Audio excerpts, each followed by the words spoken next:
વલસાડ ડુંગરી highway પર car પલટી મારી જતા લોકો દોડી આવ્યા। વલસાડ નેશનલ હાઈવે નંબર 48 ડુંગરી નજીક કાર પલટી મારી જઈ અચાનક આગ પકડી લેતા દોડધામ મચી જવા પામી હતી। કાર ચાલકે સ્ટેરિંગ ઉપરથી કાબુ ગુમાવતા કાર પલટી મારી જઈ 50 ફૂટ સુધી ઘસડાયા બાદ કારમાં આગ ભભૂકી ઉઠી હતી। જોતજોતામાં કાર આગની ચપેટમાં આવી જતા ઘટનામાં કારમાં સવાર લોકોનો આબાદ બચાવ થયો હતો। ઘટનાની જાણ વલસાડ ફાયર વિભાગને થતા સ્થળ ઉપર આવી પહોંચી કારમાં લાગેલી આગ ઉપર કાબુ મેળવ્યો હતો। સમગ્ર ઘટનાના સીસીટીવી ફૂટેજ સામે આવ્યા હતા।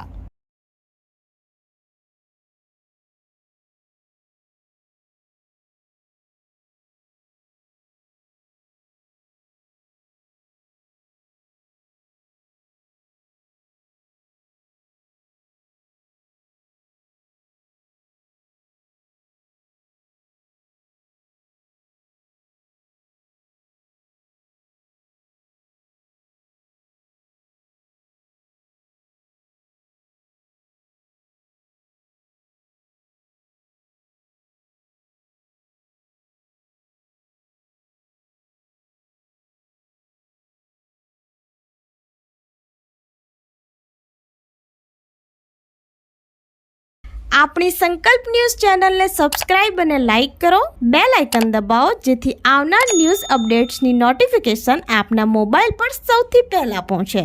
Like, subscribe and share the video.